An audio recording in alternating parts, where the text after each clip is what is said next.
লক্ষণকে হত্যা করে বুঝিয়ে দেব এই রাবণ কত বড় শক্তি। তাই রাবণ রাজা সারথীকে ডাক দিয়ে বলছে, কোথায় কোথায় সারথী, আমার ভুবন বিজয়ী রথখানা মনের মতো করে সাজিয়ে নিয়ে এসো। ও সারথী,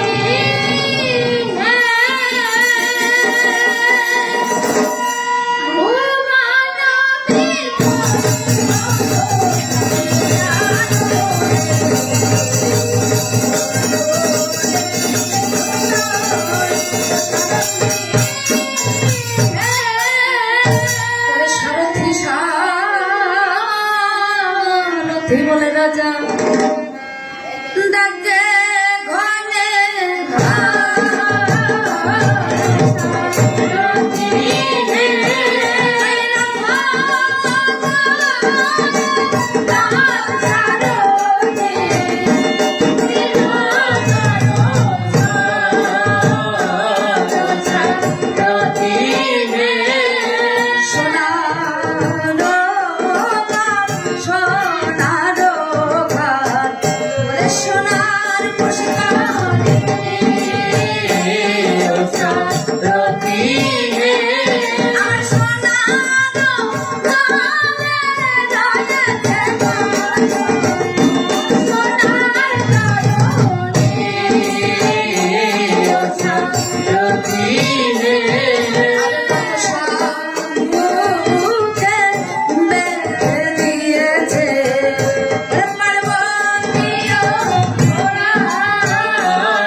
সারথী, তুমি তো দেখছি আমার মনের মতো করে রথ সাজিয়ে নিয়ে এসেছ,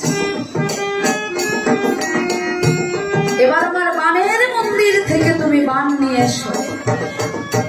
তাই সারথী আমার কেমন ভাবে ওই বানের মন্দিরে যাত্রা করেছে, আর তথা বলতে রথ সারথী করে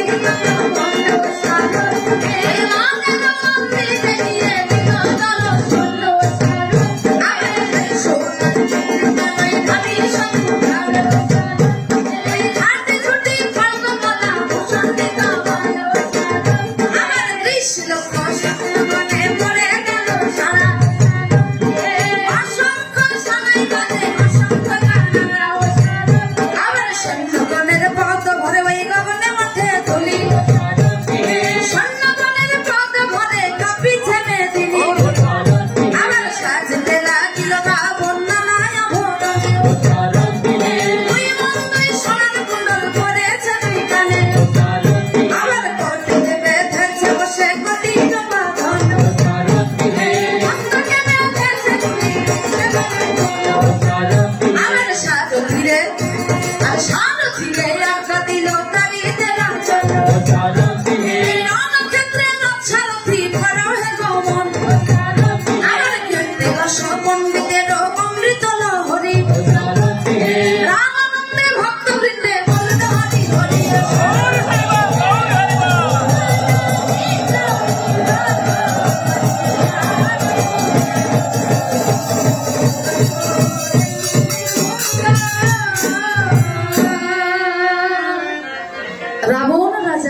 সেনা নিয়ে যাত্রা করেছে ওই রণক্ষেত্রে।